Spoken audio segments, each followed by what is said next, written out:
بسم اللہ الرحمن الرحیم۔ لقد نصرکم اللہ فی مواطن۔ فتح مکہ کے بعد غزوہ حنین کا تذکرہ۔ فتح مکہ کے بعد غزوہ حنین کا تذکرہ۔ یقیناً اللہ تعالیٰ نے تمہاری مدد کی فی مواطن کثیرہ، بہت ساری جگہوں میں، ویوم حنین، اور خصوصاً حنین کے دن، اذ اعجبتکم کثرتکم، جب تمہیں خوش فہمی میں ڈال دیا تھا تمہاری کثرت نے، جب تمہیں خوش فہمی میں ڈال دیا تھا تمہاری کثرت نے، فلم تغن عنکم شیئا، پس نہیں کام آئی تمہیں کوئی چیز، اور تنگ ہو گئی تمہارے اوپر زمین باوجود کشادہ ہونے کے، ثم ولیتم مدبرین، اور تم لوگ لوٹے پیٹھ پھیرتے ہوئے، تم لوگ لوٹے پیٹھ پھیرتے ہوئے۔ فتح مکہ میں جب اللہ تعالیٰ نے مسلمانوں کو فتح عطا فرمائی تو اس کے بعد یہ غزوہ حنین کا معرکہ پیش آیا ہے۔ آپ صلی اللہ علیہ وسلم اور صحابہ اکرام کو فتح ملنے کے بعد بہت سے لوگ دین اسلام میں داخل ہوئے، خاص طور پہ فتح مکہ کے بعد تو افواج در افواج ایمان لے کر آئی۔ اذا جاء نصر اللہ والفتح ورأیت الناس يدخلون فی دین اللہ افواجا، افواج در افواج ایمان میں داخل ہو گئے۔ تو مسلمانوں کا یہ لشکر جب مدینہ سے آیا تھا تو تقریباً 10,000 تھا، اور مکہ کے بھی 2,000 کے قریب لوگ اب اس میں شامل ہو گئے، تو یہ 12,000 کا لشکر ہو گیا۔ اور بعض روایات سے معلوم ہوتا ہے کہ اس لشکر کی تعداد 14,000 ہو گئی۔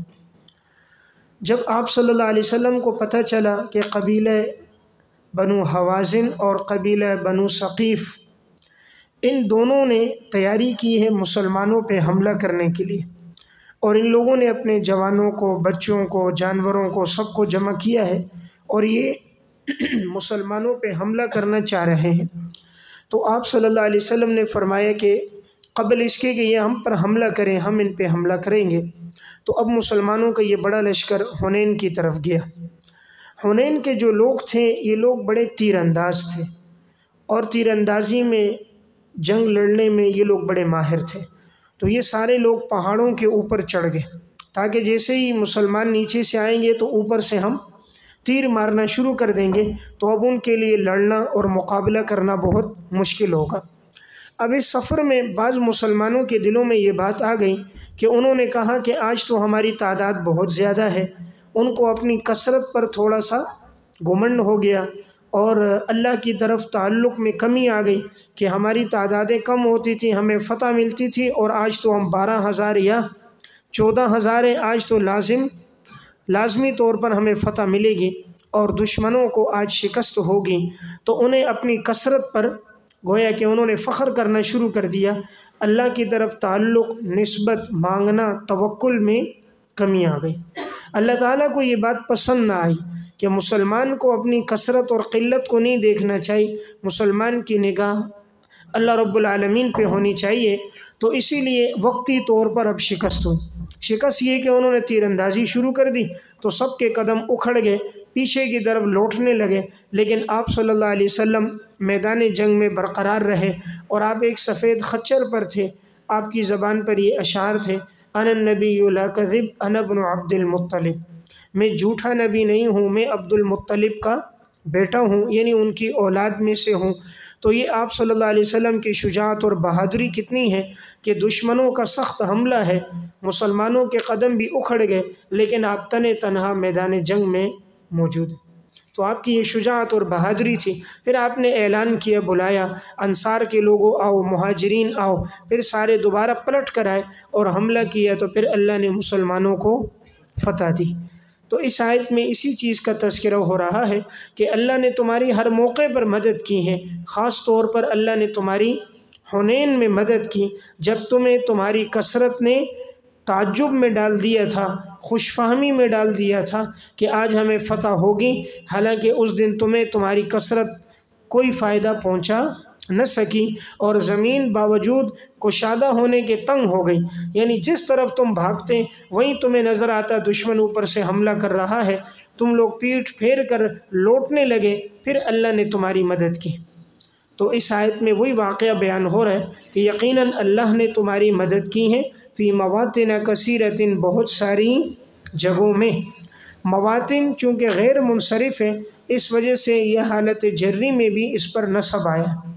وَيَوْمَ حُنَيْنٍ ترجمہ، اور خصوصاً جنگ یوم حنین میں بھی، تو ترجمے میں خصوصاً یوم حنین میں بھی اللہ نے تمہاری مدد کی۔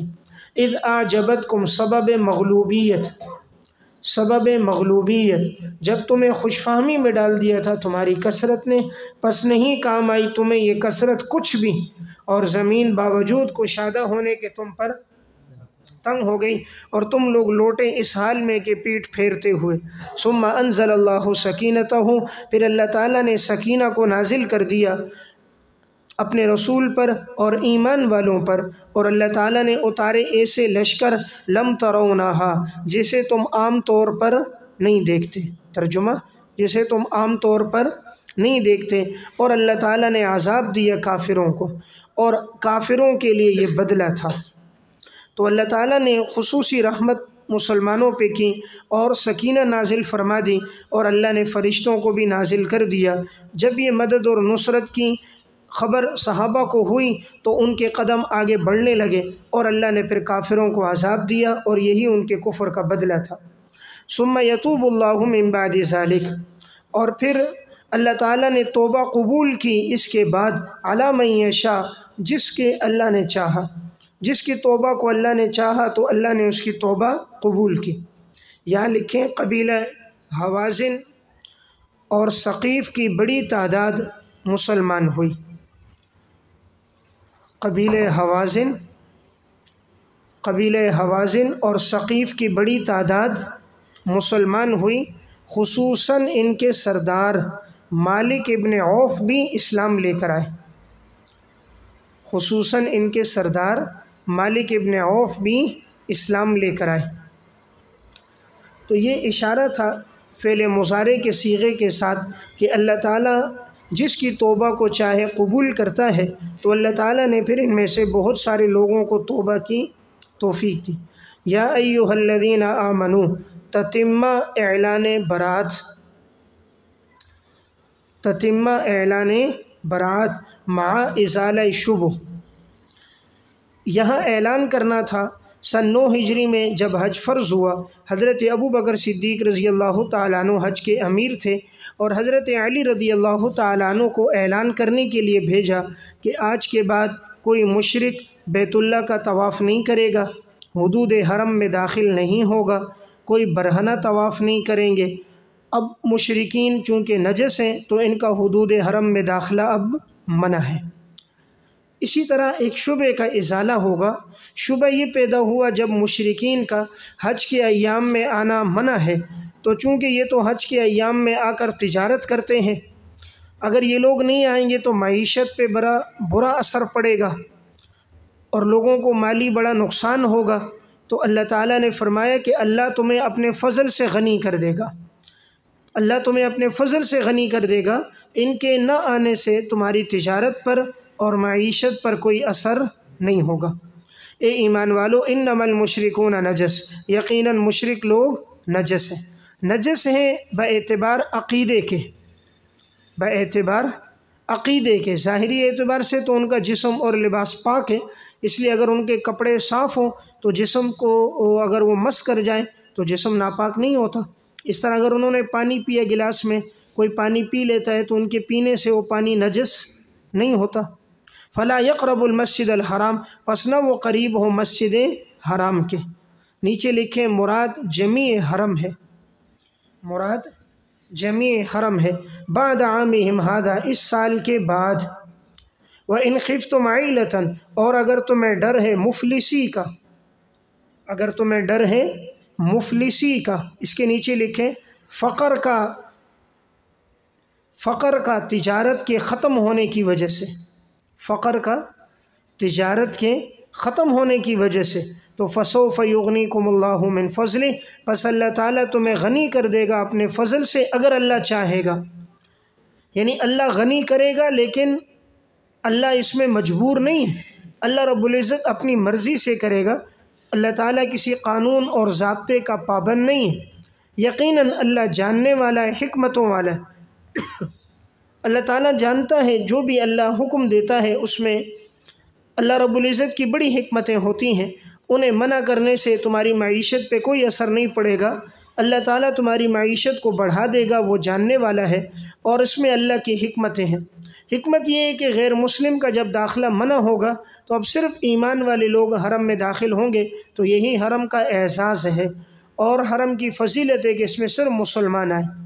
قاتل الذین لا یؤمنون باللہ، تمہید برائے غزوہ تبوک، تمہید برائے غزوہ تبوک، ووجوہ سبعہ برائے قتال اہل کتاب، ووجوہ سبعہ برائے قتال اہل کتاب۔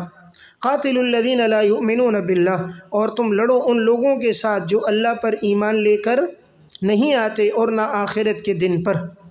لا یؤمنون پر وجہ نمبر 1 کہ تم لڑو ان سے اس لیے کہ وہ اللہ اور آخرت پر ایمان نہیں لاتے۔ ولا یحرمون ما حرم اللہ، نمبر 2 نہیں حرام سمجھتے جس کو اللہ اور اس کے رسول نے حرام کیا ہے۔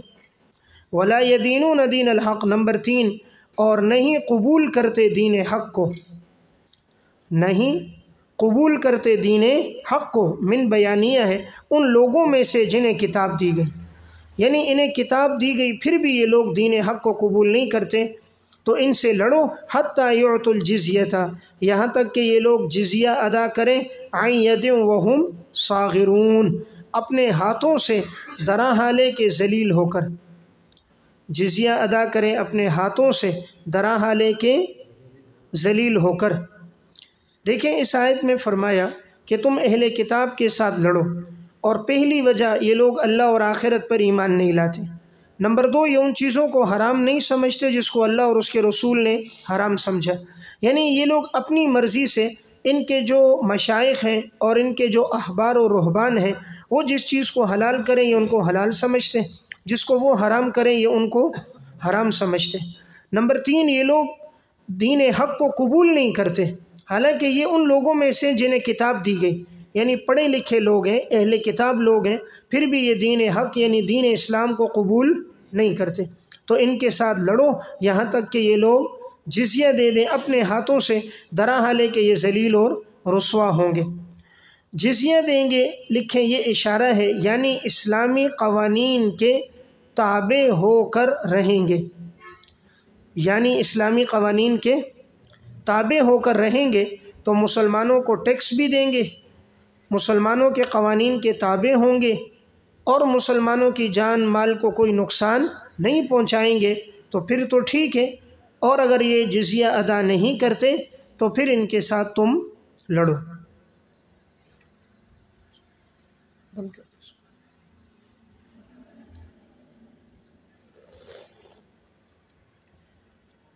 قالت الیہود عزیر ابن اللہ، یہود نے کہا کہ عزیر اللہ کے بیٹے ہیں۔ وقالت النصارى المسیح ابن اللہ، اور نصارہ نے کہا کہ حضرت مسیح اللہ کے بیٹے۔ ذالک قولہم بافواہہم، یہ باتیں ہیں ان کی منہ کی۔ یضاہئون قول الذین کفروا، یہ مشابہت کرتے ہیں ان لوگوں کی باتوں کی جنہوں نے کفر کیا ان سے پہلے، یہ مشابہت کرتے ہیں ان لوگوں کی باتوں کی جنہوں نے کفر کیا ان سے پہلے۔ قاتلہم اللہ، ہلاک کر دے اللہ انہیں۔ کہاں پھرے جا رہے ہیں، کہاں پھرے جا رہے ہیں، کہاں پلٹ کے جا رہے ہیں کہ اللہ ان کو ہلاک کرے۔ وقالت الیہود، تو یہ وجہ نمبر 4، چوتھی وجہ کہ یہودیوں نے کہا کہ عزیر اللہ کے بیٹے ہیں، اور نصارہ نے کہا کہ حضرت عیسیٰ اللہ کے بیٹے ہیں۔ یہ سب ان کے منہ کی باتیں ہیں، یعنی ان کے پاس اس پر کوئی دلیل اور کوئی بینہ موجود نہیں ہے۔ ان لوگوں نے مشابہت کی ان لوگوں کی جنہوں نے کفر کیا ان سے پہلے۔ تو قول الذین کفروا کے نیچے مراد مشرکین مکہ، مراد مشرکین مکہ کہ ان لوگوں نے مشابہت کی، یعنی مشرکین مکہ کی کہ جنہوں نے کفر کیا ان سے پہلے۔ مشرکین مکہ تو ان سے پہلے سے کافر ہیں، اور مشرکین مکہ کو یہ لوگ بھی کافر کہتے ہیں۔ تو جن کو تم بھی کافر کہتے ہو، تم لوگوں نے ان کے قول کی مشابہت کر دی۔ دیکھیں مشرکین بھی یہ کہا کرتے تھے فرشتے اللہ کی بیٹیاں ہیں، اور یہ جتنے ہمارے بت ہیں یہ بھی اللہ کے ساتھ شریک ہیں، چھوٹے کام یہ کرتے ہیں، بڑے بڑے کام اللہ تعالیٰ کرتے ہیں۔ تو انہوں نے بھی اللہ کے ساتھ شریک ٹھہرائے، اور اے اہل کتاب تم لوگوں نے بھی اللہ کے ساتھ شریک ٹھہرائے، اللہ تمہیں ہلاک کر دے، تم لوگ کہاں پلٹ کے جا رہے ہو۔ اتخذوا احبارہم، وجہ نمبر 5، بنا لیا انہوں نے اپنے علماء کو، احبار علماء، ورہبانہم، اور اپنے درویشوں کو، درویش عبادت گزار، اپنے درویشوں کو، اربابا من دون اللہ، کیا تم انہیں رب سمجھتے ہو اللہ کے علاوہ، والمسیح ابن مریم، اسی طرح تم نے مسیح ابن مریم کو بھی رب بنا دیا اللہ کے علاوہ، حالانکہ نہیں انہیں حکم دیا گیا تھا مگر یہ کہ یہ لوگ عبادت کرتے ایک معبود کی، نہیں ہے کوئی معبود سوائے اللہ کے، پاک ہے اللہ کی ذات ان تمام چیزوں سے جو یہ اللہ کے ساتھ شریک ٹھہراتے ہیں۔ اس آیت میں فرمایا اتخذوا، وجہ نمبر 5، پانچویں وجہ یہ ہے کہ ان لوگوں نے اپنے مولویوں کو اور اپنے درویشوں کو رب بنا دیا اللہ کے علاوہ، اور اسی طرح عیسیٰ ابن مریم کو بھی رب بنا دیا۔ اس کا کیا مطلب ہے؟ اس کا مطلب یہ ہے کہ ان لوگوں نے اپنے علماء کے لیے یہ اختیارات تسلیم کیے تھے کہ وہ جس چیز کو چاہیں حلال کر دیں، جس چیز کو چاہیں حرام کر دیں۔ تو یہ اختیارات ماننا، یہ گویا ان کو رب ماننا ہے۔ بات سمجھ رہے ہیں؟ رب ماننے کا کیا مطلب؟ کہ ان لوگوں نے اپنے علماء اور رہبان کے لیے یہ اختیارات تسلیم کر دیے تھے کہ یہ جس چیز کو چاہیں حلال کریں اور جس چیز کو چاہیں حرام کریں۔ اب یہ اختیارات ان کے لیے ماننا گویا ان کو رب ماننا ہے، کیونکہ حلال اور حرام کا اختیار صرف اللہ کے پاس ہے۔ اب ان لوگوں کو اس چیز کا حکم نہیں دیا گیا تھا، انہیں تو حکم تھا کہ تم عبادت کرو اس واحد معبود اللہ کی، اور اسی کے احکامات کی پیروی کرو جس کے علاوہ کوئی معبود نہیں، اور وہ ہر قسم کے شرک سے پاک ہے۔ یریدون ان یطفئوا، وجہ نمبر 6، کہ یہ لوگ چاہتے ہیں کہ یہ لوگ بجھا دیں اسلام کے نور کو، اللہ کے نور کو، نور اللہ کے نیچے مراد دین اسلام۔ یہ لوگ چاہتے ہیں اللہ کے نور یعنی دین اسلام کو بجھا دیں اپنے منہ سے، اور اللہ انکار کرتا ہے مگر یہ کہ اللہ مکمل کرے گا اپنے نور کو، اگرچہ کافر لوگ اس کو ناپسند کریں۔ یعنی ان لوگوں کی پوری کوشش ہے کہ یہ دین اسلام کے نور کو اپنے منہ سے بجھانا چاہتے ہیں۔ یہاں اسلام کو تشبیہ دی گئی ہے ایک چراغ کے ساتھ، جس طرح چراغ کو آدمی بجھاتا ہے، پھونک مارتا ہے تو وہ چراغ، وہ موم بتی بجھ جاتی ہے۔ یہ لوگ بھی اپنے منہ سے پھونکے مار رہے ہیں، زبانی جمع خرچ کر رہے ہیں کہ ہم اسلام کو مٹا دیں گے، اسلام ختم ہو جائے گا، حالانکہ اللہ اپنے اسلام کے نور کو مکمل کرے گا، دین نافذ ہوگا، اگرچہ کافر لوگ اس بات کو پسند نہ کریں۔ هو الذی ارسل رسولہ، اللہ تعالیٰ نے اپنے رسول کو بھیجا ہدایت کے ساتھ اور دین حق کے ساتھ، تاکہ اللہ اس کو غالب کر دے تمام ادیان پر، علی الدین کلہ، تمام ادیان پر، اگرچہ مشرک لوگ اس کو ناپسند کریں۔ فرمایا کہ اللہ تعالیٰ نے اپنے رسول کو بھیجا ہے بالہدا، ہدا کے نیچے قرآن، ودین الحق نیچے لکھے دین اسلام۔ اللہ تعالیٰ نے اپنے پیغمبر کو قرآن کے ساتھ اور دین اسلام کے ساتھ بھیجا، لیظہرہ، حکمت ارسال، حکمت ارسال، تاکہ اللہ اپنے اس دین کو تمام ادیان پر غالب کر دے، اگرچہ یہ مشرک لوگ اس کو ناپسند کریں۔ یعنی اللہ اپنے دین اسلام کو غالب کرے گا۔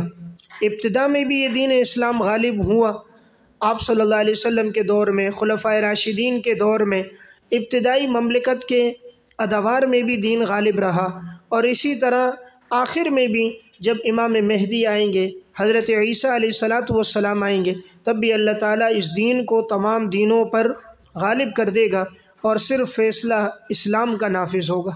یا ایھا الذین آمنو، وجہ نمبر 7، اے ایمان والو، ان کثیرا من الاحبار والرہبان، یقیناً بہت سارے ان کے علماء اور درویش، لیأکلون اموال الناس، وہ کھاتے ہیں لوگوں کے اموال ناحق طور پر اور روکتے ہیں اللہ کے راستے سے۔ والذین یکنزون الذہب، اور جو لوگ جمع کرتے ہیں سونے کو اور چاندی کو اور نہیں خرچ کرتے اسے اللہ کے راستے میں، فبشرہم، انہیں خوشخبری دو دردناک عذاب کی، یوم یحمى علیہا، کہ جس دن تپایا جائے گا، گرم کیا جائے گا، تپایا جائے گا، علیہا، اس سونے اور چاندی کو، جہنم کی آگ میں، فتکوی بہا جباہہم، داغا جائے گا ان کی پیشانیوں کو، ان کے پہلوؤں کو اور ان کی پشتوں کو۔ ہاذا سے پہلے معذوف ہے، یقال لہم، یقال لہم، اور ان سے کہا جائے گا یہ وہ خزانہ ہے جو تم جمع کرتے تھے اپنے نفسوں کے لیے، پس تم چکھو وہ جو تم جمع کیا کرتے تھے، جو تم خزانہ جمع کیا کرتے تھے تو تم اس کا عذاب چکھو۔ دیکھیں اس آیت میں فرمایا کہ اے ایمان والو، ان یہود کے بہت سے علماء اور درویش ایسے ہیں جو لوگوں کے مال کو کھاتے ہیں ناحق طور پر۔ ناحق طور پر کھاتے ہیں کس طرح؟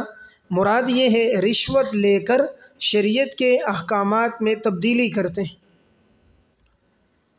ناحق کھاتے ہیں، لکھیں رشوت لے کر شریعت کے احکامات میں تبدیلی کرتے ہیں۔ اور نمبر 2، تو ان احبار و رہبان کی پہلی صفت کیا ہے؟ لیأکلون، صفت نمبر 1 کہ یہ لوگوں کے مال کو ناحق کھاتے ہیں۔ ویصدون، ان کی صفت نمبر 2، یہ لوگوں کو اللہ کے راستے سے روکتے ہیں۔ نیچے لکھیں صحیح راستے سے روکتے ہیں۔ صحیح راستہ دین اسلام تھا، تو یہ دین اسلام سے آپ صلی اللہ علیہ وسلم کی پیروی کرنے سے روکتے تھے، حضور کی پیشن گوئیوں کو بیان نہیں کرتے تھے، کتمان علم، تحریف علم، تلبیس علم کرتے تھے۔ والذین یکنزون الذہب، نمبر 3، اور یہ لوگ جمع کرتے تھے سونے اور چاندی کو۔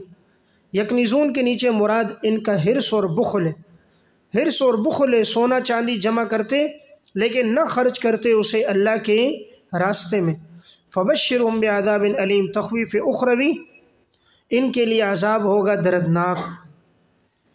فبشرہم استعارہ تحکمیہ، استعارہ تحکمیہ یعنی خوشخبری تو اچھی چیزوں کی ہوتی ہے، عذاب کی تو خوشخبری نہیں ہوتی، تو یہ جو استعارہ یہ استہزاء کے لیے کہ خوشخبری دو ان کو دردناک عذاب کی۔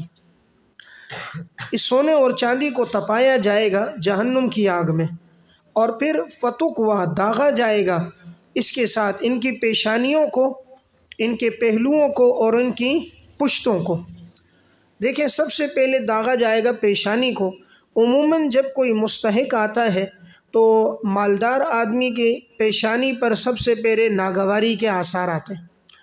کوئی مانگنے کے لیے آ جائے تو چہرے پر، پیشانی پہ ناگواری کے آثار آتے ہیں، کیوں آ گیا۔ پھر نمبر 2، وہ اپنے پہلو بدلتا ہے، اس سے اعراض کرنے کے لیے اپنا رخ موڑتا ہے، پہلو بدلتا ہے تو پہلو کو داغا جائے گا۔ پھر انسان پشت اس کی طرف کر کے آگے چلا جاتا ہے، توجہ نہیں دیتا، تو بعد میں اس کی پشت کو داغا جائے گا۔ یعنی جس طرح اس نے کسی مستحق سے پہلو تہی کی تھی، کنارہ کشی کی تھی، اسی طرح اس کو عذاب دیا جائے گا۔ اور کہا جائے گا چکھو یہ وہ خزانہ ہے جو تم نے اپنے نفسوں کے لیے جمع کیا تھا، پس چکھو یہ جو تم دنیا میں جمع کیا کرتے تھے۔ ان عدت الشہور عند اللہ، تمہید برائے تردید رسم جاہلیت، تمہید برائے تردید رسم جاہلیت، جاہلیت کی رسم کی یہاں تردید ہے۔ ان عدت الشہور عند اللہ 12 شہرا، یقیناً مہینوں کی گنتی اللہ کے ہاں 12 مہینے ہیں اللہ کی کتاب میں۔ کتاب اللہ کے نیچے لوح محفوظ، جب سے اللہ نے آسمانوں کو اور زمینوں کو پیدا کیا، منہا اربعۃ حرم، اور ان مہینوں کی گنتی میں 4 مہینے ہیں معزز، 4 مہینے ہیں معزز، یہ اللہ کا دین ہے سیدھا۔ فلا تظلموا فیہن انفسکم، پس تم نہ ظلم کرو ان مہینوں کے بارے میں اپنے اوپر، فیہن، ان مہینوں کے بارے میں تم اپنے اوپر ظلم نہ کرو، اور تم لڑو مشرکین کے ساتھ اکٹھے ہو کر، جس طرح وہ لڑتے ہیں تم سے اکٹھے ہو کر، اور جان لو اللہ تعالیٰ پرہیزگاروں کے ساتھ ہے۔ اس آیت میں فرمایا کہ یقیناً مہینوں کی گنتی تو اللہ کے ہاں 12 مہینے ہیں، اور یہ اللہ نے لوح محفوظ میں لکھ دی ہے۔ جب سے اللہ نے آسمان اور زمین کو پیدا کیا، اور اس میں 4 مہینے معزز ہیں، 4 مہینے یعنی ذی قعدہ، ذی الحجہ، محرم، رجب۔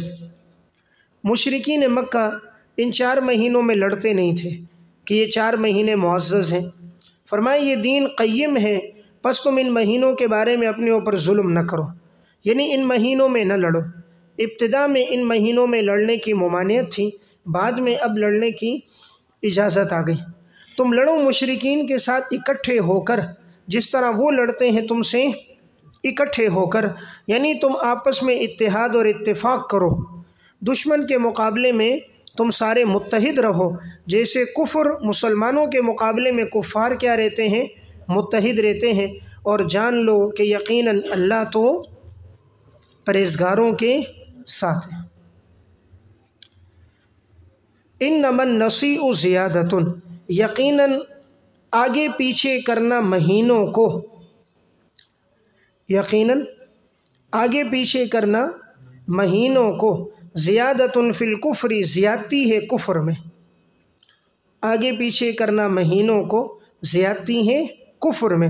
یضل بہ الذین کفروا، گمراہ کیا جاتا ہے اس کے ساتھ کافر لوگوں کو، یحلونہ حلال عاما، کہ وہ حلال کرتے ہیں اس کو 1 سال، ویحرمونہ عاما، اور حرام کرتے ہیں اس کو 1 سال، لیواطئوا عدۃ ما حرم اللہ، تاکہ وہ پوری کریں گنتی، تاکہ وہ پوری کریں گنتی ماں، ان مہینوں کی جس کو اللہ نے حرام کیا، تاکہ وہ پوری کریں گنتی ان مہینوں کی جس کو اللہ نے حرام کیا۔ فَيُحِلُّوا مَا حَرَّمَ اللَّهُ، پس وہ حلال کرتے ہیں جس کو اللہ نے حرام کیا ہے۔ مزین کر دیا گیا ہے ان کے لیے ان کے برے اعمال، اور اللہ کافر قوم کی رہنمائی نہیں کرتا۔ دیکھیں اس آیت میں اس بات کا تذکرہ ہے، مشرکین مکہ کو حکم یہ تھا کہ 4 مہینوں میں تم نہ لڑو۔ اب ان 4 مہینوں میں 3 مہینے ایک ساتھ آتے ہیں، ذی قعدہ، ذی الحجہ اور محرم۔ اب ان 3 مہینوں میں ان کو مسلسل نہ لڑنا یہ ان پر بڑا گراں گزرتا تھا، چونکہ ابتدا سے یہ لوگ لڑتے آئے ہیں، زندگی ان کی لڑائی میں، جاہلیت میں، مار پیٹ میں گزرتی تھی۔ اب 3 مہینے مسلسل اپنے آپ کو لڑائی سے روکنا یہ ان پر بڑا گراں گزرتا تھا۔ اب یہ لوگ کیا کرتے، مہینوں میں آگے پیچھے کرتے۔ مثلاً اگر لڑنا ہوتا تو بولتے اس دفعہ محرم آگے چلا گیا ہے اور صفر پیچھے آ گیا، تو ابھی محرم بعد میں آئے گا اور صفر پہلے آئے گا، اور اس دفعہ ذی الحجہ اور محرم آگے چلے گئے اور صفر اور ربیع الاول پہلے آ گئے، لہٰذا ابھی لڑیں گے، اور جب لڑنے سے تھک جاتے تو بولتے اب محرم آ گیا۔ تو گویا یہ ان کی ایک اختیاری وہ بات تھی کہ انہوں مہینوں کو آگے پیچھے کرتے، یعنی اللہ نے منع کیا مت لڑو، اور یہ کہتے ٹھیک ہے نہیں لڑیں گے، لیکن وہ مہینہ آگے چلا گیا، اور جس میں ہم لڑ رہے ہیں اس میں منع نہیں۔ اسی طرح جب حج کے ایام آتے ہیں، اور ان حج کے ایام کے اندر اگر وہ یہ مہینے آ جاتے ہیں، حج کے ایام آ جاتے ہیں اور ان مہینوں کے اندر لڑائی شروع ہو جاتی، لڑائی چل رہی ہو، معیشت ہوتی، تو یہ کہتے ہیں اس دفعہ حج کے مہینے بعد میں آئیں گے، ذی الحجہ اور ذی قعدہ بعد میں ہوں گے، اور ہم چونکہ ابھی یہ لڑائی کر رہے ہیں تو اس سال صفر اور محرم پہلے آ گیا، صفر اور ربیع الاول پہلے آ گیا، اور حج بعد میں ہوگا۔ تو گویا یہ لوگ اپنی لڑائی کے لیے اور اسی طرح اپنے لڑنے کے لیے، تجارت کے لیے کبھی مہینوں کو آگے پیچھے کرتے، کبھی حج جیسی عبادت کو آگے پیچھے کر دیتے، یعنی ان کی اپنی مرضی تھی۔ تو یہی بات آگے آ رہی ہے کہ مہینوں کو آگے پیچھے کرنا اور اپنی مرضی سے ایک مہینے کو حلال سمجھنا اور دوسرے کو حرام سمجھنا، یہ کفر میں اضافہ ہے، اور یہ اس چیز کا اختیار اللہ نے کسی کو نہیں دیا۔ تو دیکھیں انما النسیء، یقیناً آگے پیچھے کرنا مہینوں کو، زیادۃ فی الکفر، یہ زیادتی ہے کفر میں۔ تو آگے پیچھے کرنا کیا مطلب؟ یعنی یہ کہنا کہ اس دفعہ سفر پہلے آئے گا اور محرم بعد میں آئے گا، یہ اپنے کفر کو اور بڑھانا ہے۔ اللہ تعالیٰ گمراہ کرتا ہے اس کے ساتھ ان لوگوں کو جنہوں نے کفر کیا۔ یحلونہ عاماً، کہ وہ حلال کرتے ہیں ان مہینوں کو 1 سال، اور حرام کرتے ہیں ان کو 1 سال۔ 1 سال میں کہتے ہیں یہ مہینے اب حلال ہیں، یعنی اس میں آپ لڑ سکتے ہو، اور 1 سال میں کہتے ہیں نہیں، اس دفعہ جو ذی الحجہ اور محرم ہے وہ اپنی جگہ پر باقی ہیں، اس دفعہ یہ آگے پیچھے نہیں ہوں گے۔ تو یہ آگے پیچھے نہیں ہوں گے، تو 1 سال ان کو حلال سمجھتے ہیں اور دوسرے سال میں ان کو حرام سمجھتے ہیں۔ لیواطئوا عدۃ ما حرم اللہ، تاکہ وہ پوری کرے وہ گنتی ان مہینوں کی جن کو اللہ نے حرام کیا۔ بس گنتی پوری کرتے تھے، کہتے تھے اصل چیز یہ ہے 120 دن نہ لڑو، اب وہ 120 اپنی مرضی سے متعین کرتے ہیں۔ 4 مہینوں میں دن کتنے؟ 120، تو گنتی 120 دن نہ لڑو، لیکن وہ 120 کون سے ہیں؟ اب وہ ان کی اپنی مرضی ہے کہ وہ محرم کبھی پیچھے چلا گیا، کبھی رجب پیچھے چلا گیا، اور ربیع الاول پہلے آ گیا، بس وہ گنتی کو پورا کرتے، تاکہ وہ پورا کریں اس گنتی کو ان مہینوں کی جس کو اللہ نے حرام کیا۔ فَيُحِلُّوا مَا حَرَّمَ اللَّهُ، پس وہ حلال کرتے جس کو اللہ نے حرام کیا۔ یعنی جن 4 مہینوں میں لڑنا اللہ نے حرام کیا تھا، یہ لوگ ان کو اپنے لیے حلال کرتے تھے، پس مزین کر دیا تھا ان کے لیے ان کے برے اعمال۔ شیطان نے ان کی بدعمالیوں کو ان کے لیے مزین کر دیا، اور ان کو یہ راستہ بتا دیا کہ مقصد تو ہے 4 مہینے نہ لڑو، بس ہم تو 4 مہینے نہیں لڑ رہے، باقی یہ تو ضروری نہیں ہے کہ وہ یہی 4 مہینے ہوں، کوئی بھی 4 مہینے ہو سکتے ہیں۔ تو بس اللہ تعالیٰ پھر ایسے ایھا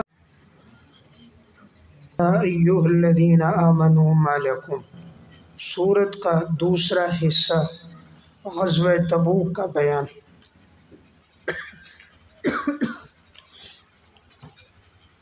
سورت کا دوسرا حصہ غزوہ تبوک کا بیان اور ترغیب الی الجہاد۔ یا ایھا الذین آمنوا ما لکم، اے ایمان والو تمہیں کیا ہوا کہ جب تم سے کہا جاتا ہے نکلو اللہ کے راستے میں، تو تم لوگ بوجھل ہو جاتے ہو زمین کی طرف، تم لوگ بوجھل ہو جاتے ہو، بھاری ہو جاتے ہو زمین کی طرف۔ ارضیتم بالحیات الدنیا، کیا تم لوگوں نے دنیا کی زندگی کو پسند کر دیا ہے آخرت کے مقابلے میں؟ پس نہیں ہے دنیا کی زندگی آخرت کے مقابلے میں مگر بہت تھوڑی۔ الا تنفروا يعذبكم عذابا الیما، نتیجہ ترک جہاد، نتیجہ ترک جہاد، اگر تم نہ کوچ کرو گے، اگر تم نہ کوچ کرو گے، نہ نکلو گے، تو اللہ تعالیٰ تمہیں عذاب دے گا، دردناک عذاب۔ وَيَسْتَبْدِلْ قَوْمًا غَيْرَكُمْ، اور بدل کر لے آئے گا کسی اور قوم کو، اور بدل کر لے آئے گا کسی اور قوم کو تمہارے علاوہ۔ وَلَا تَضُرُّوهُ شَيْئًا، اور تم اللہ کو نہیں نقصان پہنچا سکو گے کچھ بھی، اور اللہ تعالیٰ ہر چیز پر قدرت رکھنے والا ہے۔ دیکھیں ان آیات میں آگے غزوہ تبوک کا بیان ہو رہا ہے۔ یہ غزوہ پیش آیا تھا فتح مکہ اور غزوہ حنین کے بعد۔ اس لڑائی میں جب ملک غسان کو پتہ چلا تو اس نے شاہ روم کو کہا کہ تم مدد کرو میری، تاکہ ہم مل کر مسلمانوں پہ حملہ کریں۔ تو روم کا جو بادشاہ تھا اس نے اپنے لشکروں کو تیاری کا حکم دیا، اور یہ سب مل کر مسلمانوں پہ حملہ کرنا چاہ رہے تھے۔ آپ صلی اللہ علیہ وسلم کو اس کی خبر ہو گئی تو حضور نے فرمایا قبل اس کے کہ یہ لوگ آئیں ہم لوگ ان پہ حملہ کرتے ہیں۔ تو آپ صلی اللہ علیہ وسلم صحابہ اکرام کو لے کر نکلے۔ اس وقت مسلمانوں کی تعداد تقریباً 30,000 تھی، اور جب یہ لوگ وہاں قریب پہنچ گئے، آپ صلی اللہ علیہ وسلم نے روم کے بادشاہ کو تبلیغی ایک خط لکھا جس میں اسلام کی اسے دعوت دی۔ تو جب اس نے خط کے مضامین پڑھے تو اس کے دل میں حضور کی محبت آ گئی، تو وہ چاہ رہا تھا کہ میں ایمان لے آؤں، لیکن اس کی قوم ایمان نہیں لا رہی تھی تو وہ بھی رک گیا۔ تو اب وہ لوگ حملے کے لیے نہیں آئے، تو اللہ تعالیٰ نے مسلمانوں کو فتح عطا فرمائی، اور وہ لوگ ڈر کے مارے، خوف کے بدلے اور رعب کی وجہ سے وہ لوگ حملے کے لیے تیار نہ ہوئے، نہ ہی مسلمانوں کے مقابلے میں آئے۔ تو اب مسلمان پھر وہاں سے فاتح بن کر لوٹے۔ اللہ تعالیٰ نے اس کی وجہ سے منافقین کے دلوں میں بھی مسلمانوں کا بڑا رعب اور دبدبہ بٹھا دیا۔ جس وقت آپ صلی اللہ علیہ وسلم صحابہ کو غزوہ تبوک کے لیے تیار کر رہے تھے تو صحابہ اکرام تیار ہو گئے۔ 3 صحابہ تھے جن کا واقعہ آئے گا، ان میں کچھ سستی ہو گئی کہ وہ لوگ اس غزوے میں نہ جا سکے، ان کا تذکرہ آگے 11ویں سپارے میں آئے گا، وَعَلَى الثَّلَاثَةِ الَّذِينَ خُلِّفُوا کے ذیل میں۔ باقی یہ منافق لوگ تھے، اب یہ لوگ غزوے میں نہیں گئے۔ منافق لوگ جو تھے یہ لوگ غزوے میں نہیں گئے، اور ان لوگوں نے اپنے بہانے شروع کر دیے۔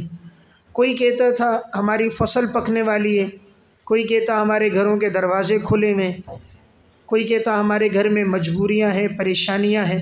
مختلف ان لوگوں نے آزار بنا دیے تاکہ یہ لوگ اس غزوے میں نہ جائیں۔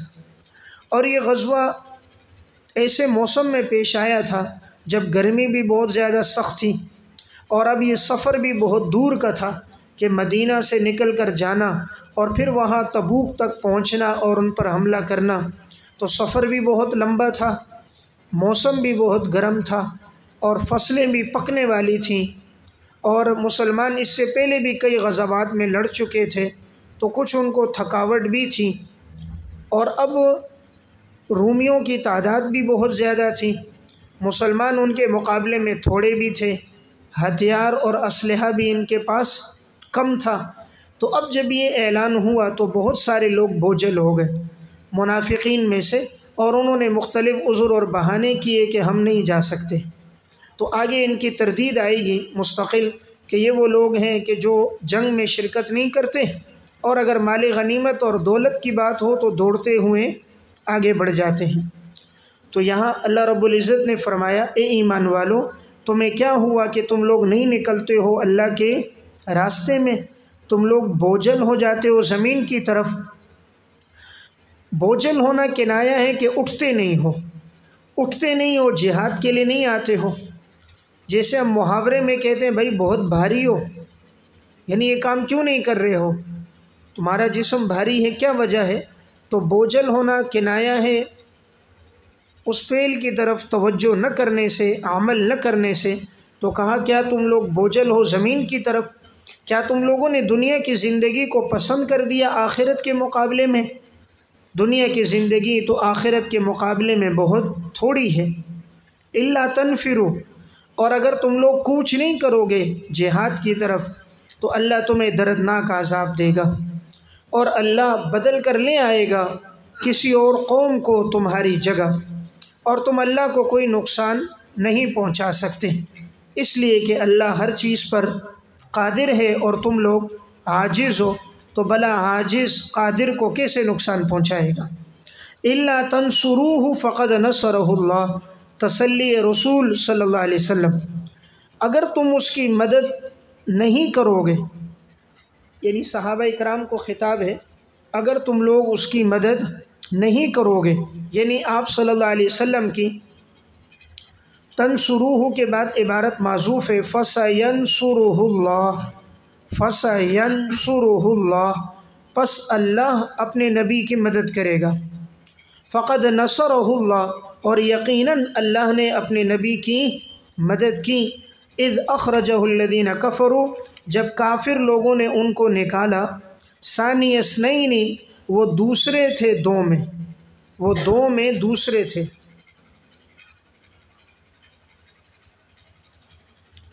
جبکہ وہ دونوں غار میں تھے، اور جب کہا ان کے ساتھی نے مت غمگین ہو، یقیناً اللہ ہمارے ساتھ ہے، پس اللہ تعالیٰ نے اتار دیے ان پر سکینہ کو، اور اللہ نے حضور کی مدد کی ایسے لشکروں کے ساتھ کہ نہیں تم نے ان کو دیکھا۔ وَجَعَلَ كَلِمَةَ الَّذِينَ كَفَرُوا، اور اللہ تعالیٰ نے کافروں کی تدبیر کو کر دیا سفلا، نیچے۔ وَكَلِمَةُ اللَّهِ هِيَ الْعُلْيَا، اور اللہ کا کلمہ اور بول وہی بلند ہو گیا، اللہ کا کلمہ اور بول وہ بلند و بالا ہو گیا، کفر کا کلمہ نیچے ہو گیا، اور اللہ غالب ہے، حکمتوں والا ہے۔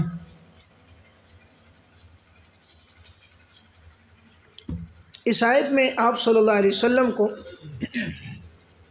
تسلی دی گئی ہے، اور ایمان والوں کو دین کی اور حضور کی مدد پہ ابھارا گیا ہے کہ اگر تم لوگ حضور کی اور دین اسلام کی مدد نہیں کرو گے بس اللہ مدد کرے گا، اور یقیناً اللہ نے اپنے پیغمبر کی مدد کی ہے۔ جس وقت کافروں نے ان کو نکالا، یہاں بیان ہے آپ صلی اللہ علیہ وسلم کی ہجرت کا۔ ہجرت کے سفر میں جب حضور جا رہے تھے، آپ کے ساتھ حضرت ابو بکر صدیق رضی اللہ تعالیٰ عنہ تھے، اور انہوں نے پہلے سے 2 سواریاں تیار کر کے رکھی تھیں، سواریاں بھی خوب فربا تھیں، اپنے غلام کو بھی ساتھ رکھا تھا تاکہ سفر میں خدمت بھی کریں، اور ایک شخص کو راستہ بتانے کے لیے انہوں نے مقرر بھی کیا تھا۔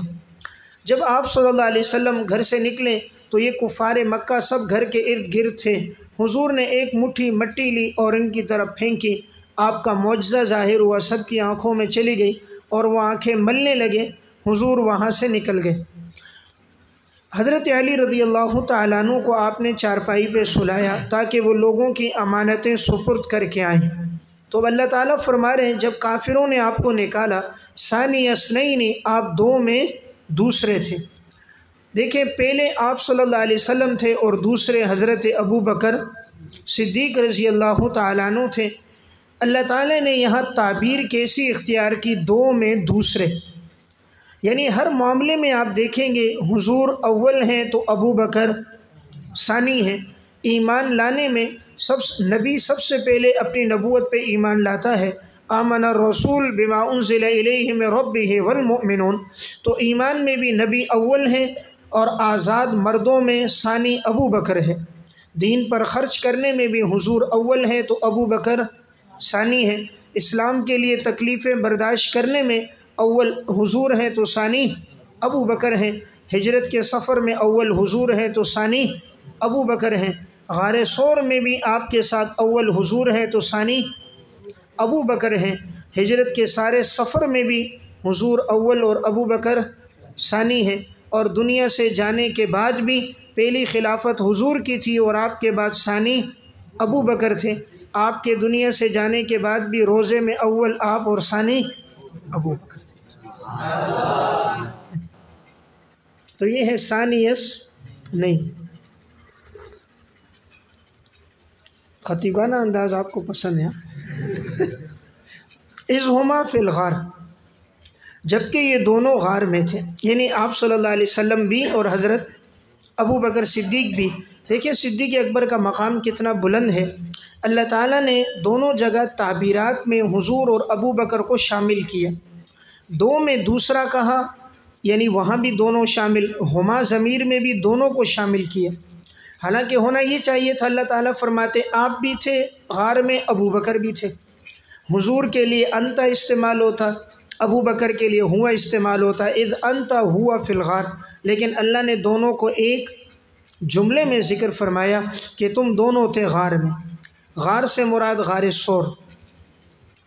اذ یقول لصاحبہ، جب آپ اپنے ساتھی سے کہہ رہے تھے، ساتھی مراد ابو بکر صدیق رضی اللہ تعالیٰ عنہ سے، حضور فرما رہے تھے غمگین نہ ہو، یقیناً اللہ ہمارے ساتھ ہے۔ جس وقت حضرت ابو بکر صدیق نے فرمایا تھا، یہ ایک غار بہت بلندی پر تھا۔ حضرت ابو بکر صدیق آپ صلی اللہ علیہ وسلم کو کندھے پر لے کر چڑھے، چونکہ وہ نوکیلا راستہ تھا اور پتھریلا راستہ تھا، تو رات کا اندھیرا چھا چکا تھا، دشمن پیچھے تھے، تو صدیق اکبر نے فرمایا یا رسول اللہ آپ کو تکلیف ہوگی، اپنے کندھے پر حضور کو بٹھا کر انہوں نے یہ سارا سفر طے کیا۔ اب دیکھیں آپ صلی اللہ علیہ وسلم فتح مکہ کے موقع پر جب بتوں کو گرا رہے تھے، آپ نے حضرت علی سے فرمایا تم بیٹھو، میں تمہارے اوپر سوار ہو کر بتوں کو گراتا ہوں۔ حضور جیسے بیٹھنے لگے، حضرت علی نے فرمایا یا رسول اللہ میں آپ کا بوجھ برداشت نہیں کر سکتا، نبوت کا بوجھ بہت بھاری تھا۔ اور یہاں صدیق اکبر نے حضور کو اٹھایا اور پورا سفر طے کیا۔ اس سے معلوم ہوا نبی کے بعد خلافت کا بوجھ ابو بکر اٹھائے گا، تو اسی لیے حضرت ابوبکر نے آپ کو صلی اللہ علیہ وسلم کو اٹھا کر سفر طے کیا۔ پھر جب حضور وہاں پہنچے ہیں تو وہ غار بالکل نیچے کی جگہ میں تھا، آدمی کھڑے ہو کر یہ بیٹھ کر نہیں جا سکتا تھا، بڑے جھک کر یہ لیٹ کر اندر جا سکتا تھا۔ تو حضرت ابوبکر اس غار میں گئے، غار کو صاف ستھرا کیا اور پھر آپ صلی اللہ علیہ وسلم کو اندر بلایا تاکہ کوئی چیز آپ کو تکلیف نہ پہنچائے، اور پھر حضور نے حضرت ابوبکر صدیق کی ران پہ سر رکھ کر آپ آرام فرمانے لگے۔ امیر شریعت مولانا عطاء اللہ شاہ بخاری رحمہ اللہ فرماتے تھے کہ صدیق اکبر کی گود میں حضور کا چہرہ ایسا لگتا تھا جیسے رحل میں قرآن کھلا ہوا، اور اللہ تعالیٰ نے حضرت ابوبکر کو یہ فضیلت بھی دی کہ 3 دن تک وہ آپ صلی اللہ علیہ وسلم کے چہرے کو دیکھتے رہے، کیونکہ 3 دن غار میں رہے تو غار میں اور کوئی تو موجود نہیں تھا، حضرت ابوبکر تھے اور حضور تھے، تو سارے سوراخ بند کر دیے۔ ایک سوراخ میں حضرت صدیق اکبر نے اپنی ایڑی رکھ لی، لیکن کہیں سے وہ کالا سانپ آیا اور اس نے ڈسا، تو معلوم ہوا یہ کالے ابوبکر کے دشمن پہلے سے، غار میں بھی انہوں نے نہیں چھوڑا، مزار میں بھی نہیں چھوڑتے، تو وہاں بھی انہوں نے ڈسا، تو حضرت صدیق اکبر نے حرکت نہیں کی، البتہ چہرے سے آنسوں کے قطرے آپ صلی اللہ علیہ وسلم کے چہرے پہ بہے، تو حضور جاگ گئے، آپ نے اپنا لعاب دہن لگایا، تو حضرت صدیق اکبر کی ایڑی سے اللہ نے زہر کے اثر کو ختم کر دیا۔ اگر صدیق اکبر کی عظمت، جلالت شان، مقام اور مرتبے کے لیے کوئی اور دلیل نہ بھی ہو، حضور کا لعاب دہن جس کو لگ گیا ہو وہ کبھی جہنم میں نہیں جائے گا۔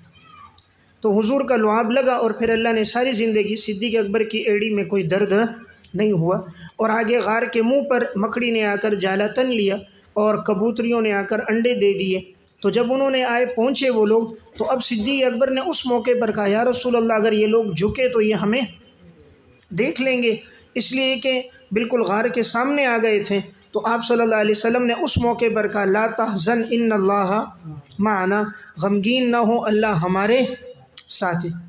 دیکھیں 2 باتیں معلوم ہوئیں۔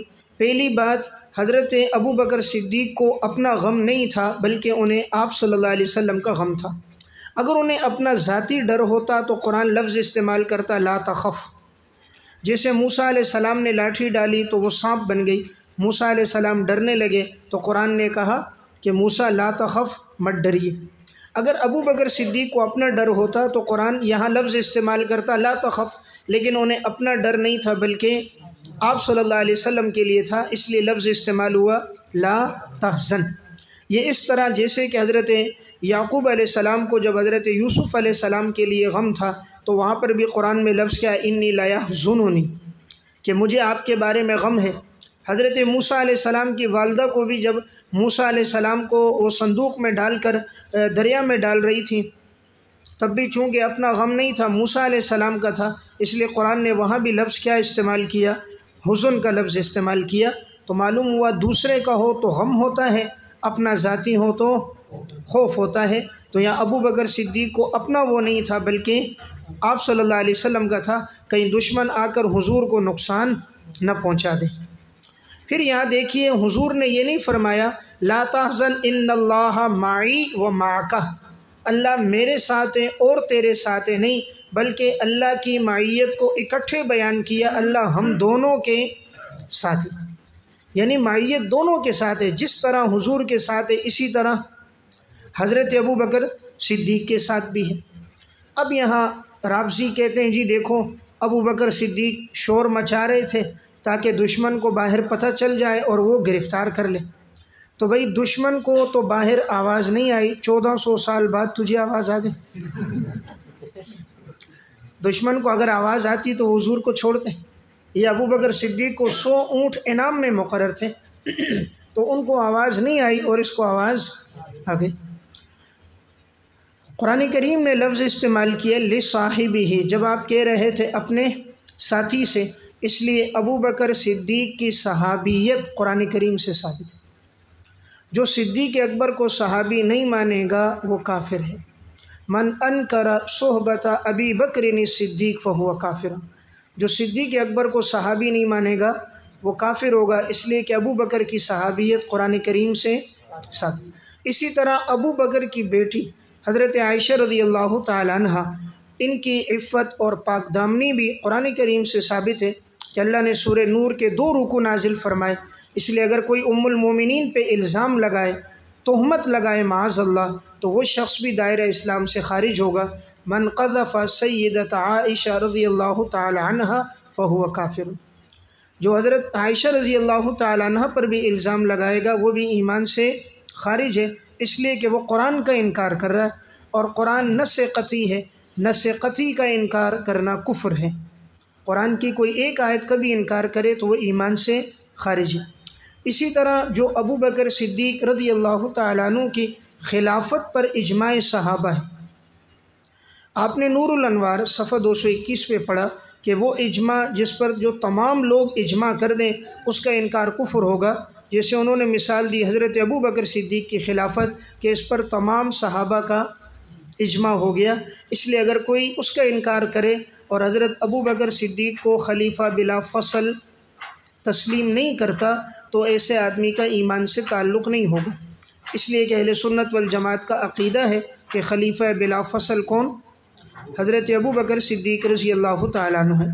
تو صدیق اکبر وہ صحابی ہیں جن کی صحابیت قرآن سے ثابت، اور جن کی بیٹی کی پاک دامنی قرآن سے ثابت، اور صدیق اکبر وہ ہیں جن کے بارے میں قرآن کریم کی متعدد آیات نازل ہوئیں۔ والذی جاء بالصدق وصدق بہ اولئک هم المتقون، اور وسیجنبها الاتقی الذی یؤتی مالہ یتزکی، یہ آیات بھی حضرت ابو بکر کے بارے میں نازل ہوئی۔ تو بہرحال اللہ تعالیٰ نے حضرت ابو بکر کے لیے لفظ استعمال کیے صاحب، ساتھی، تو معلوم ہوا حضور کے صحابہ حضور کے کیا تھے؟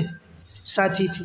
اسی طرح مفسرین نے لکھا محمد رسول اللہ والذین معہ سے مراد ابو بکر صدیق ہے، اشداء علی الکفار عمر ہے، رحماء بینہم عثمان ہے، تراہم رکعا سجدا حضرت علی۔ تو والذین معہ ہر موقع پر حضور کے ساتھ کون تھے؟ حضرت ابو بکر صدیق رضی اللہ تعالیٰ عنہ تھے، اس لیے والذین معہ۔ تو بہرحال قرآن کریم میں یہاں فرمایا اذ یقول لصاحبہ، جب آپ اپنے ساتھی سے کہہ رہے تھے مت غمگین ہو، یقیناً اللہ ہمارے ساتھ ہے۔ دیکھیں موسیٰ علیہ السلام اپنے ساتھ بنی اسرائیل کو لے کر گئے، اور جب بنی اسرائیل آپ کے ساتھ تھی، سامنے آ گیا دریا، انہوں نے کہا موسیٰ ہم تو مارے گئے، پکڑے گئے۔ موسیٰ علیہ السلام نے کہا پریشان نہ ہو، یقیناً اللہ میرے ساتھ ہے۔ یعنی یہ نہیں کہا تمام بنی اسرائیل کے ساتھ ہے، کیا کہا؟ اللہ میرے ساتھ ہے۔ لیکن یہاں حضور نے یہ نہیں کہا اللہ میرے ساتھ ہے، کہا ان اللہ معنا، اللہ ہم دونوں کے ساتھ ہے۔ صرف میرے ساتھ نہیں ہے بلکہ ہم دونوں کے ساتھ ہیں۔ تو اس سے بھی معلوم ہوتا ہے حضور نے اپنی معیت کے ساتھ ساتھ حضرت ابو بکر کو بھی اللہ کی معیت میں شامل کیا۔ فانزل اللہ سکینتہ، تو اللہ تعالیٰ نے اتار دیا سکینہ، خصوصی اللہ کی طرف سے رحمت، وَأَيَّدَهُ، اور حضور کی مدد کر دی ایسے لشکروں کے ساتھ جس کو تم نہیں دیکھتے۔ تو اللہ تعالیٰ نے آپ کی مدد بدر میں بھی کی، آپ کی مدد حنین کے معرکے میں بھی کی، اور اللہ نے غار ثور میں بھی کی، اور ہجرت کے سفر میں بھی آپ کی مدد کی۔ کالم جو کفار تھے ان کے تدبیر کو اللہ تعالیٰ نے نیچے کر دیا، اور وَكَلِمَةُ اللَّهِ هِيَ الْعُلْيَا، اور اللہ تعالیٰ کی جو تدبیر ہے وہ بلند و بالا ہو گئی۔ اللہ کی تدبیر، اللہ کا فیصلہ بلند و بالا ہو گیا۔ کیوں؟ اس لیے کہ اللہ غالب ہے۔ جب اللہ غالب ہے تو اللہ کی تدبیر بھی غالب ہوگی۔ اللہ کی تدبیر کو کوئی نیچے نہیں کر سکتا۔ اللہ کے ہر کام میں حکمت ہے، تو یہاں بھی اللہ کے کاموں میں حکمت تھی۔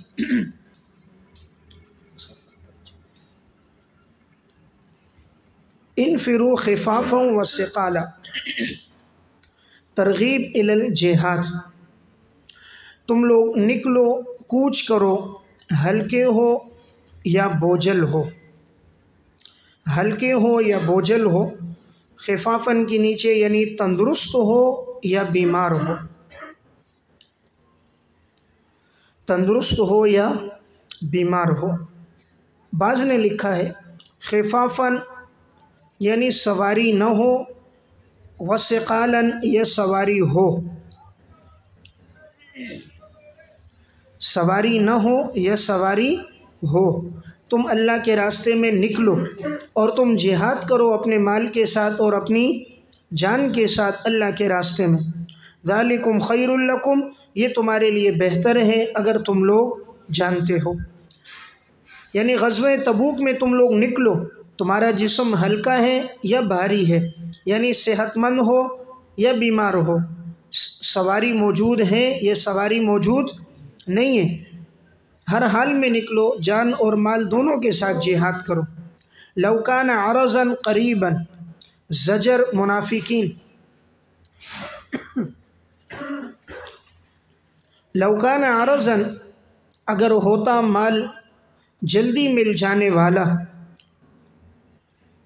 ہوتا مال قریبا جلدی مل جانے والا، وسفرا قاصدا سفر ہوتا درمیانہ، لاتبعوک تو یہ لوگ آپ کی پیروی کرتے، ولیکن بعدت علیہم الشقہ لیکن دور دکھائی گئی ان کو مسافت، دور دکھائی گئی ان کو مسافت، پس یہ لوگ قسمیں کھائیں گے اللہ کے نام کی، لو استطعنا لخرجنا معکم کہ اگر ہم طاقت رکھتے تو ہم نکلتے تمہارے ساتھ، پس یہ لوگ ہلاک کرتے ہیں اپنے آپ کو، اور اللہ جانتا ہے کہ یقیناً یہ لوگ جھوٹ بول رہے ہیں۔ اس آیت میں منافقین پر زجر کی گئی ہے، اور یہ بتایا گیا ہے کہ اگر ان منافقین کو پتہ چل جاتا کہ یہاں جلد مال ملنے والا ہے، یعنی مال غنیمت ملے گا اور سفر کم ہوگا، تو یہ منافقین آپ کے ساتھ جاتے، لیکن ان کو سفر کی مسافت دور دکھائی گئی تو ان لوگوں نے قسمیں کھانا شروع کر دی اور جھوٹے بہانے بنا دیے۔ اب جب آپ لوگ واپس لوٹ کر آؤ گے تو یہ لوگ پھر آپ کے سامنے آ کر قسمیں کھائیں گے، حضرت ہم تو آپ کے ساتھ ہیں، لیکن یہ لوگ جھوٹ بول کر اپنے آپ کو ہلاک کر رہے ہیں، اور اللہ جانتا ہے کہ یقیناً یہ لوگ جھوٹے ہیں۔ اب آیت میں لو کان عرضا، اگر انہیں معلوم ہوتا کہ یہاں مال قریباً جلدی ملنے والا ہے، نیچے لکھے کہ اگر امید ہوتی مال غنیمت ملنے کی، اگر امید ہوتی مال غنیمت ملنے کی، وسفرا قاصدا اور سفر ہوتا درمیانہ، یعنی سفر ہوتا کم، تو یہ منافقین آپ کا ساتھ دیتے، ولیکن بعدت لیکن انہیں دور دکھائی گئی مسافت، کہ اتنے دور کی جگہ ہے کون لڑنے جائے گا، وَسَيَحْلِفُونَ بِاللَّهِ نیچے لکھیں تمہاری واپسی کے وقت یہ قسمیں کھائیں گے، تمہارے واپسی کے وقت یہ قسمیں کھائیں گے اللہ کے نام کی، کہ اگر ہم طاقت رکھتے تو البتہ ہم تمہارے ساتھ نکلتے۔ یہلکون انفسہم یہ ہلاک کرتے ہیں اپنے آپ کو، نیچے لکھیں جھوٹ بول کر، ہلاک کرتے ہیں اپنے آپ کو جھوٹ بول کر، اور اللہ جانتا ہے کہ یقیناً یہ لوگ جھوٹ بول رہے ہیں۔ عفا اللہ عنک تنبیہ خاتم الانبیاء، تنبیہ خاتم الانبیاء، اللہ تعالیٰ نے آپ کو معاف کر دیا، کیوں آپ نے اجازت دی ان کو، یہاں تک کہ ظاہر ہو جاتا آپ کے لیے کون لوگ سچے ہیں اور کون لوگ جھوٹے ہیں۔ آپ صلی اللہ علیہ وسلم کو اللہ تعالیٰ نے یہ تنبیہ فرمائی کہ آپ ان کو اجازت نہ دیتے، ان منافقین کو، تو معلوم ہو جاتا کہ کون لوگ سچے ہیں جہاد میں نکل رہے ہیں اور کون جھوٹے ہیں جو جہاد میں نہیں نکلتے۔ اب تو ان کے لیے ایک بہانہ ہو گیا نا، اب یہ کہتے ہیں حضرت نے ہمیں اجازت دے دی، حضرت نے ہمیں اجازت دے دی، اگر حضرت اجازت نہ دیتے تو ہم بھی ساتھ جاتے۔ اس لیے اللہ تعالیٰ نے فرمایا آپ نے کیوں اجازت دی، یعنی آپ کو اجازت نہیں دینی چاہیے تھی، تاکہ آج کھرے اور کھوٹے کا، بزدل اور بہادر کا، سچے اور جھوٹے کا پتہ چل جاتا۔ دیکھیں اللہ تعالیٰ نے معافی کو پہلے بیان کیا اور آپ صلی اللہ علیہ وسلم کو شکوے کے انداز میں بعد میں فرمایا، یہ نہیں پہلے کہا لما اذنت، پہلے کیا کہا اللہ نے آپ کو معاف کر دیا، پھر آگے کہا لما اذنت لہم، آپ نے کیوں اجازت دی؟ معافی کا پہلے تذکرہ کیا، اجازت کا بعد میں، تاکہ آپ صلی اللہ علیہ وسلم کو تکلیف نہ ہو، چونکہ حضور کا مقام بلند تھا، آپ معمولی بات کو بھی محسوس فرماتے تھے، تو کہیں آپ صلی اللہ علیہ وسلم کو تکلیف نہ ہو، اس لیے اللہ نے پہلے فرمایا ہم نے آپ کو معاف کر دیا، لیکن آپ کو اجازت نہیں دینی چاہیے تھی، آپ کو اجازت نہیں دینی چاہیے تھی۔ اس سے معلوم ہوتا ہے کہ آپ صلی اللہ علیہ وسلم عالم الغیب نہیں ہے۔ اگر آپ کو معلوم ہوتا کہ اللہ تعالیٰ آپ کو اس بات پر تنبیہ فرمائیں گے تو آپ صلی اللہ علیہ وسلم ان کو اجازت نہ دیتے۔ صحابہ اکرام سے اگر کوئی خطا ہو جائے، اللہ تعالیٰ خطا کا تذکرہ پہلے کرتے ہیں، معافی کا تذکرہ بعد میں کرتے ہیں، اور اگر آپ صلی اللہ علیہ وسلم کو فرمانا ہو تو اللہ تعالیٰ معافی کا ذکر پہلے کیا ہے اور آپ صلی اللہ علیہ وسلم کو تنبیہ کا تذکرہ بعد میں فرمایا، کہ کیوں آپ نے ان کو اجازت دی، یہاں تک کہ ظاہر ہو جاتا کون لوگ سچے ہیں اور کون لوگ جھوٹے ہیں۔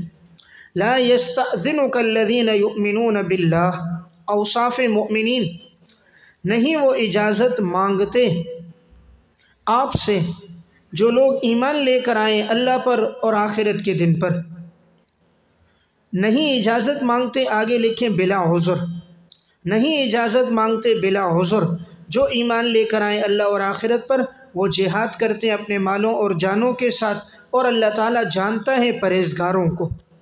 یعنی ایمان والے آپ سے اجازت نہیں مانگتے، وہ لوگ جہاد میں شرکت کرتے ہیں، جان بھی لگاتے ہیں، مال بھی لگاتے ہیں، اور ان کے دلوں میں بھی تقوی موجود ہے۔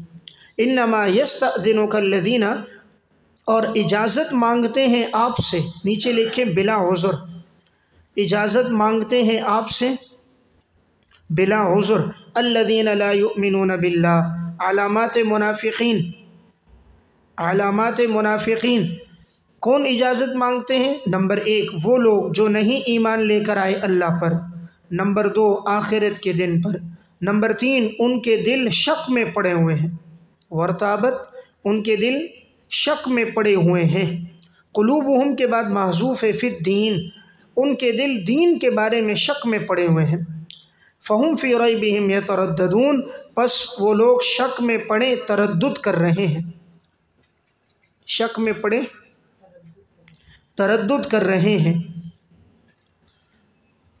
یہاں اللہ تعالیٰ نے منافقین کی 3 علامتیں بیان کی۔ یہ لوگ اللہ پر ایمان نہیں رکھتے، اگر اللہ پر ایمان ہوتا تو اللہ کے احکامات کو پورا کرتے، جہاد میں شرکت کرتے۔ نمبر 2 ان کا آخرت پر ایمان نہیں، اگر ہوتا کہ آخرت میں بدلہ ملے گا، اجر و ثواب ملے گا تو یہ شرکت کرتے۔ نمبر 3 ان کے دل تو شک میں ہے دین کے بارے میں، یعنی یہ لوگ تو دل سے پکا ایمان لے کر نہیں آئے، یہ لوگ تو شک میں پڑے ہوئے ہیں، تردد میں پڑے ہوئے ہیں یہ لوگ، کہ یہ دیکھنا چاہ رہے ہیں کون غالب آ رہا ہے۔ منافق دیکھتے تھے اگر مسلمان غالب آ گئے تو کہتے ہم تو تمہارے ساتھ ہیں، اور اگر کافر غالب آ گئے تو ہم تمہارے ساتھ ہیں، ہم نے تو صرف زبان سے کلمہ پڑھا۔ اسی لیے فرمایا فہم فی ریبہم یترددون، یہ لوگ تو شک میں پڑے تردد کر رہے ہیں، یعنی نہ ایک طرف نہ دوسری طرف، مذبذبین بین ذلک، لا الہ ہؤلاء ولا الہ ہؤلاء، ولو ارادوا الخروج، قرینہ بطلان عذر، قرینہ بطلان عذر، اگر یہ لوگ ارادہ کرتے نکلنے کا، لأعدوا له عدۃ، تو یہ تیاری کرتے اس کے لیے کچھ تیاری کرنا، تو یہ اس کے لیے کچھ تیاری کرتے، بریکٹ میں ساز و سامان، ہتھیار اور سواری وغیرہ۔ وَلَكِنْ كَرِهَ اللَّهُ بِعَاثَهُمْ، لیکن اللہ تعالیٰ نے ناپسند کیا ان کے اٹھنے کو، بریکٹ میں جانے کو، ناپسند کیا اللہ نے ان کے اٹھنے کو یعنی جانے کو، فَصَبَّتَهُمْ، اللہ نے ان کو سست کر دیا، سست کر دیا، بریکٹ میں روکے رکھا، سست کر دیا یعنی روکے رکھا۔ وَقِيلَ اقْعُدُوا، قیلہ کے نیچے بحکم تکوینی، اور کہا گیا ان سے بیٹھ جاؤ، مع القاعدین، بیٹھنے والوں کے ساتھ۔ دیکھیں اس آیت میں ان کے عذر کے باطل ہونے کے قرینے بیان کیے ہیں۔ جب حضور بعد میں تشریف لے آئے نا تو یہ لوگ آ کر کہنے لگے حضرت ہمارا بھی ارادہ جانے کا تھا، ہم بھی آپ کے ساتھ جانا چاہ رہے تھے، لیکن فلاں پریشانی تھی، فصل پک گئی، گھر میں بچے بیمار تھے، یہ عذر تھا، تو آ کر عذر بہانے بنانے لگے۔ اللہ رب العزت نے فرمایا اگر ان لوگوں کے جانے کا ارادہ ہوتا لَأَعَدُّوا لَهُ عُدَّةً، تو یہ تیاری کرتے اس کے لیے کچھ ساز و سامان۔ جب آدمی کہیں جانا ہوتا ہے تو سفر کے لیے تیاری کرتا، انہوں نے کوئی تیاری نہیں کی، کوئی سواریاں، کوئی ہتھیار نہیں خریدے۔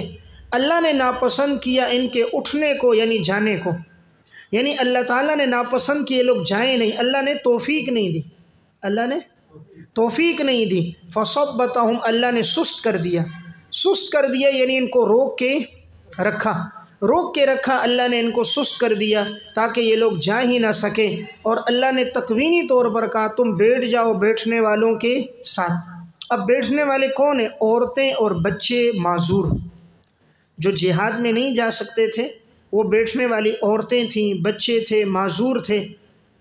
تو اب کہا تم بھی ان کے ساتھ بیٹھ جاؤ، تو یہ ان پر تنبیہ ہے تم لڑنے والے نہیں ہو بلکہ کھانے اور بیٹھنے والے، تم بیٹھنے والے کھانے پینے والے ہو، یعنی تم یعنی وہ مجنون نہیں ہو جو خون دینے والے ہو، تم وہ مجنون ہو جو دودھ پینے والے ہو۔ لو خرجوا فیکم، حکمت تخلف، اگر تم لوگ نکلتے، لو خرجوا، اگر وہ لوگ نکلتے، فیکم، تم میں شامل ہو کر، ترجمہ لکھیں اگر وہ لوگ نکلتے تم میں شامل ہو کر، ما زادوکم الا خبالا، تو نہ وہ بڑھاتے تمہارے لیے مگر اور فساد، بریکٹ میں اور خرابی، ولا اوزعوا خلالکم، اور دوڑاتے تمہارے درمیان گھوڑے، دوڑاتے تمہارے درمیان گھوڑے، یبغونکم الفتنہ، تلاش کرتے تمہارے درمیان فتنے کو، شرارت کو، تلاش کرتے تمہارے درمیان فتنے کو، بریکٹ میں شرارت کو، وفیکم سماعون لہم، اور تم میں کچھ وہ ہیں جو بہت سننے والے ہیں، تم میں کچھ وہ ہیں جو بہت سننے والے ہیں، لہم، ان کے لیے باتیں، ان کے لیے باتیں سننے والے ہیں، بریکٹ میں یعنی جاسوس ہیں، تم میں کچھ وہ ہیں جو بہت سننے والے ہیں ان کے لیے باتیں، یعنی جاسوس ہیں، اور اللہ تعالیٰ جاننے والا ہے ظالموں کو۔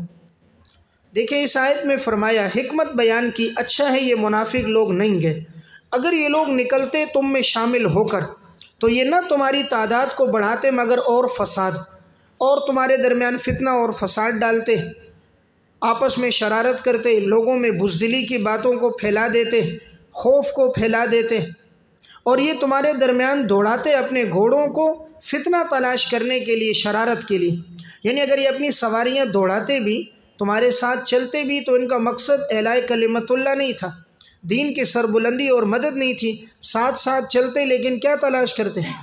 فتنہ اور فساد، کسی طرح مسلمانوں کو شرارت کی وجہ سے نقصان پہنچے۔ وفیکم سماعون لہم، تمہارے اندر کچھ لوگ ایسے ہیں جو بہت سننے والے ان کے لیے باتیں، یعنی جاسوسی کرنے والے۔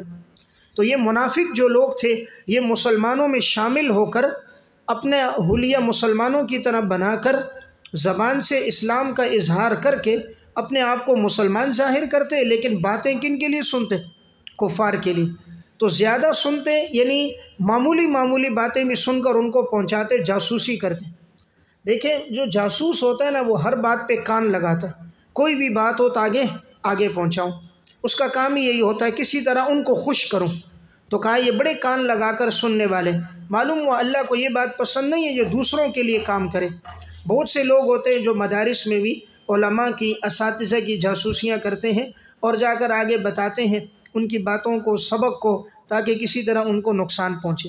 تو لبادہ طالب علم کا ہوتا ہے، کام کرتے ہیں دشمن کے لیے، تو ایسے جو ہوتے ہیں اللہ تعالیٰ پھر ان کو ہدایت نہیں دیتا، اور جو مال انہوں نے کمایا ہوتا ہے اس طرح سے وہ پیسہ ان کو نفع نہیں دیتا، آخر میں اولاد نافرمان ہو جاتی ہیں، خود ذہنی مریض بن جاتے ہیں کہ فرشتے کے روپ میں شیطانی کام کر رہے ہیں، تو اللہ تعالیٰ دنیا اور آخرت کو ان کی برباد کر دیتا ہے۔